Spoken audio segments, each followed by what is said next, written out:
Hello everyone. I would like to thank you for the opportunity to present our research proposal. My name is Ucancervive N Palanisamy from the Department of Urology and Reproductive Health. I'm an associate professor. Also, I have a joint appointment at the Michigan State University. So for more than 2 decades, my research program has focused on understanding the molecular biology of prostate cancer with the goal of improving diagnosis and patient management. So prostate cancer is the second most frequently diagnosed cancer among men in the United States.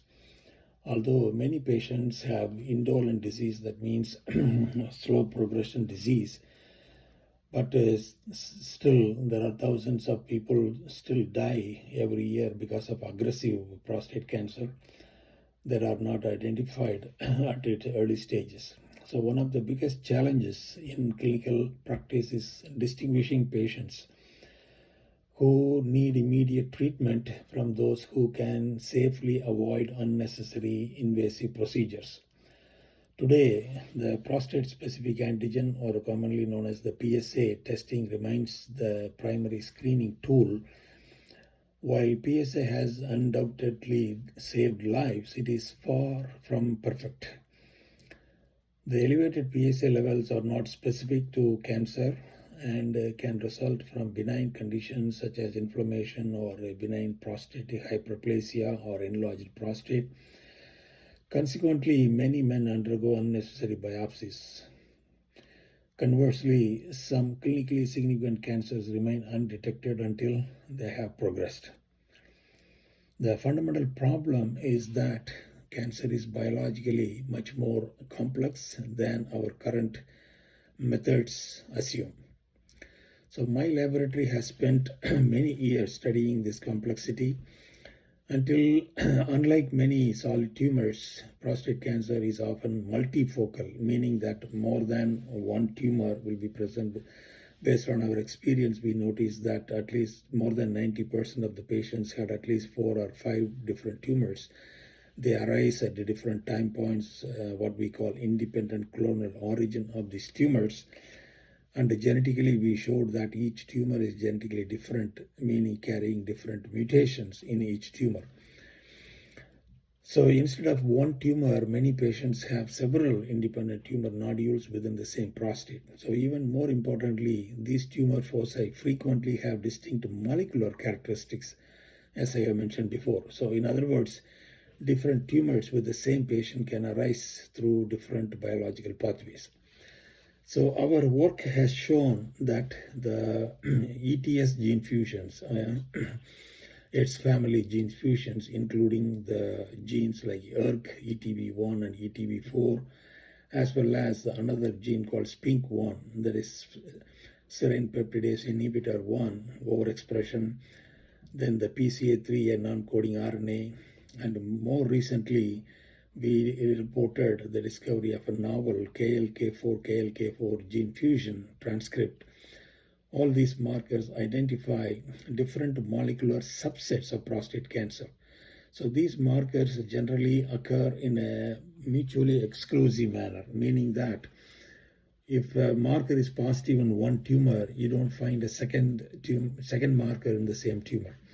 So with this, there will be like 3 or 4 markers will be present in a given patient. Not all the patients are going to have 3 or 4 markers. Still, based on our research, we found that about 20% of the prostate patients, they do not carry any of these well-known cancer-specific markers.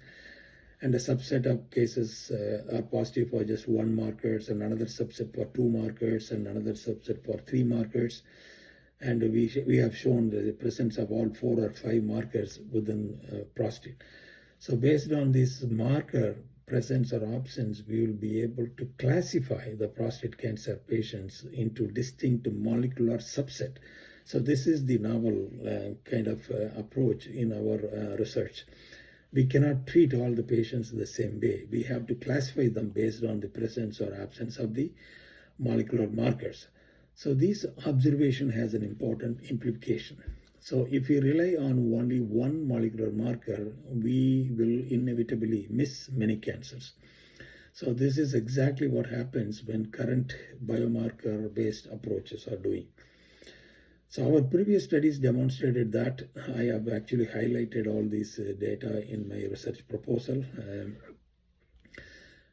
Demonstrated that these molecular alterations are present not only in prostatectomy specimens, but also in biopsy tissues.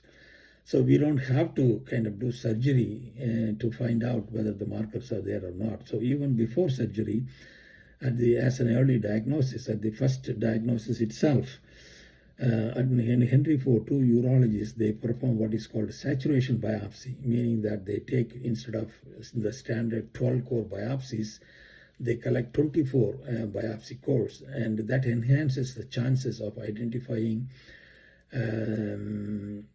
high-grade cancer at the initial diagnosis itself. So this approach avoids going for what is called active surveillance or watchful waiting. So our previous studies clearly we showed these kind of alterations present not only in prostatectomy specimens and also in biopsy tissues, as well as these markers can be detected in urine samples as well. So we have also observed that these markers are often absent from the dominant or the index tumor while being present in secondary tumor foci, because in the current practice people look for the so-called the dominant or the index foci with a high Gleason grade, but these tumors are not always positive for the well-known markers. So it is important that we have to look at the secondary tumor foci as well. So this means that evaluating only one biopsy core or one molecular marker may not accurately represent the biology of an individual cancer. So these findings motivated the central idea behind this proposal. So instead of asking whether one biomarker is sufficient, we asked a different question. So can we develop a comprehensive molecular panel that captures the biological diversity of prostate cancer? So our answer is the Comprehensive Prostate Panel, or CPP, as discussed in the proposal. So rather than depending on a single molecular event, the CPP, the Comprehensive Prostate Panel, simultaneously evaluate multiple complementary biomarkers, including the TMPRSS ERG, ETV1, ETV4, SPINK1, PCA3, and KLK4, KLKP1. So we have outlined how we are going to screen these markers in the research proposal. Because these markers identify different patient populations, combining them provides much broader molecular coverage than any single marker alone. The first objective of our project is analytical validation.